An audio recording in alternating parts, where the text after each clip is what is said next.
Hey, what's going on, Dodgers Nation? Doug McCain here. You can follow me on Twitter and Instagram at DMac_LA. Chris Martin has signed with the Boston Red Sox. We're going to tell you what it means for the Dodgers. Should LA have re-signed Chris Martin? Should they try to re-sign Tommy Kahnle? We're going to get into that in just a second. But a quick reminder for all the latest Dodgers news and rumors all off-season long. Be sure to hit that subscribe button, hit that notification bell, and if you really want to support the channel and you want to see us post even more Dodgers content, smash that like button. And as always, some of your takes down below in the comment section.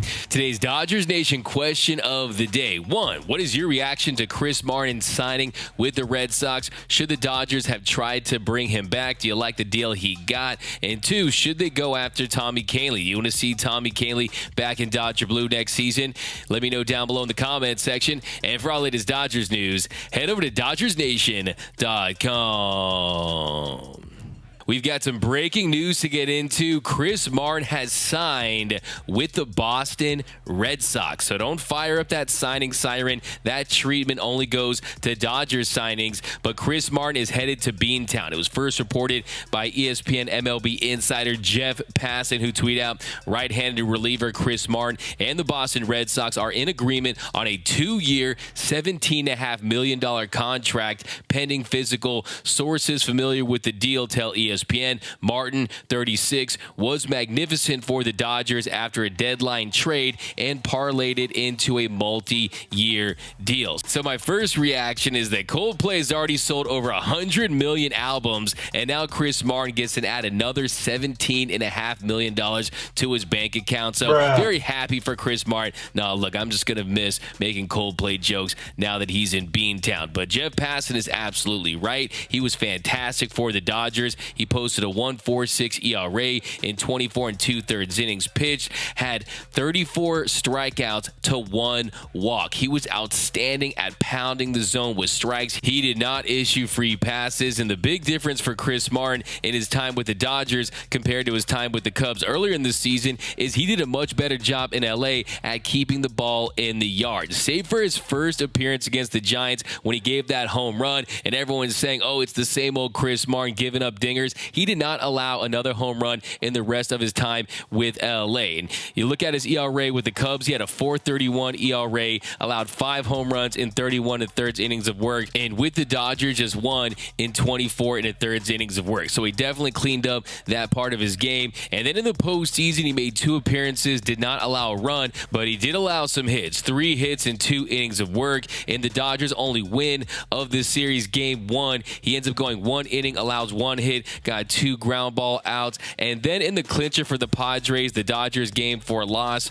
he owes 1 inning, allowed 2 hits, had 1 punch out, 2 ground ball outs. So he did get the job done, but did allow some hits, and you saw less strikeouts from Chris Martin in the postseason. And if you look at some of his StatCast metrics, he's in the 18th percentile in hard hit percentage, the 31st percentile in barrel percentage, the 30th percentile in fastball spin. But if you look at that expected batting average, the 79th percentile, the expected slug, the 73rd percentile, and then the strikeout percentage, he's in the 94th percentile, and then walk percentage, the 100th percentile. So 1, strikeout percentage, he's elite. Walk percentage, he's elite, but missing barrels and limiting hard contact, not so much. So when you look at the deal he got, 2 years, $17.5 million, that's $8.75 million per year AAV. You consider his age, he'll be 37 next season. I'm okay with the fact the Dodgers didn't bring him back at that price because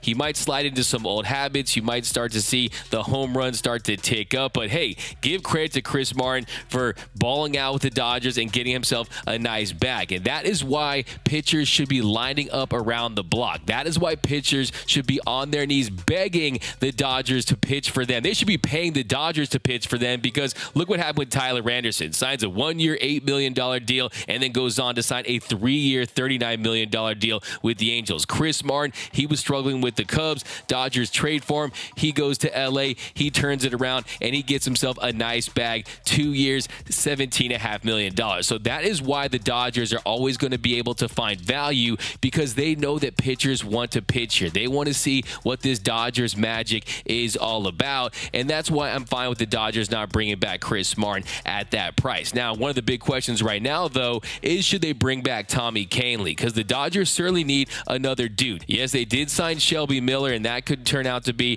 a nice signing if things turn around for him, but they definitely could use another guy. Now, Tommy Kahnle, his time with the Dodgers was very interesting because they signed him knowing that he was going to miss the entire 2021 season rehabbing from Tommy John surgery, and then he returns on May 1st, 2022, and he ends up pitching in just 4 games. He made 4 appearances, and then he went right back to the IL with forearm inflammation, and he would miss almost 4 months. Now, when he came back, he looked great. He goes 8 2/3 innings, allowed just 1 run, 2 hits, had 9 punch-outs and 1 walk. The changeup was filthier than ever. Look, that changeup was so dirty, I had to take a shower right after watching the game just because it was so filthy, man. If you look at the velocity on the fastball, it averaged 95.5 miles per hour. 2017, his fastball peaked at 97.8 miles per hour. In his last healthy season, he averaged 96.5 miles per hour on that heater. So the velocity was definitely trending in the right direction. He was still getting stronger. And if you look at the ground balls, he was inducing soft contact and ground ball outs at an elite level. 69.2% of the balls in play ended up as ground ball outs. And then in the postseason, he looked good until he didn't. And one of the reasons I think why is the first time they used him on a back-to-back, which was in Game 4, where he just did not look like the same dominant guy that we saw earlier in the series. What happened to the Tominator? In Game 4, he could not record an out. He allowed 3 runs on 2 hits and a walk, and he just did not have it in Game 4. And I think the reason for that, it was his first time going on that back-to-back, because the previous night on Friday, he got the job done in Game 3. He went 1 inning, had 1 punch out, and he got the job done. He looked dominant in the Dodgers Game 2 loss, where he pitched 1 inning and struck out the side. So Tommy Kahnle, I think, is a guy you might want to consider bringing back, but the reliever market right now, these guys are getting paid. And I just have my doubts about the Dodgers wanting to sign Tommy Kahnle, because I think he can get himself a nice deal. I think that he's shown enough, and you consider his upside with that changeup, with that fastball. Teams out there are going to want to sign Tommy Kahnle. John Heyman already reported that over 10 teams are interested in trying to sign him. And I think if you're the Dodgers and you're trying to look at some of these reclamation projects, we know they're interested in Alex Reyes. Well, Tommy Kahnle, sometimes you do have to pay guys. Sometimes you do have to invest in these relievers. And Andrew Friedman has talked about in the past with this bullpen showing different looks. He wants his bullpen to have a more dynamic presence to it. And having Tommy Kahnle, a guy that is a changeup artist, a changeup specialist that can get you those ground ball outs, that can get you that swing and miss, is a very intriguing possibility. He's also a very popular guy in that Dodgers clubhouse. I've talked to guys, they love Tommy Kahnle. He's a big sports fan. He likes North Carolina hoops, Notre Dame football, the Orlando Magic, the Philadelphia Eagles. Tommy Kahnle, a very interesting dude, but I just don't think the Dodgers are going to overpay for a reliever. It is not their MO. It's almost like how certain NFL teams treat the running back position. They think they can just hire them off the street and find them and turn them into serviceable relievers. So I would love to have him back. I'm not so sure when you consider how robust his market is. I think teams want them some Tommy Kahnle, and I just don't think the Dodgers are going to outbid those teams. But I would not completely rule it out. I think the Dodgers, at the right price, would bring back Tommy Kahnle. But let me know down below in the comment section, what is your reaction to Chris Martin signing with the Red Sox? Do you think the Dodgers should sign Tommy Kahnle? Do you think the Dodgers are going to regret not signing Chris Martin? I want all your takes down below. My name is Doug McCain. You can follow me on Twitter and Instagram at DMac_LA. For all latest Dodgers news and rumors all off season long, up to the minute, be sure to hit that subscribe button, hit that notification bell, and if you want to see us post even more Dodgers content, smash that like button. And until next time, think blue, bleed blue, and I'm out.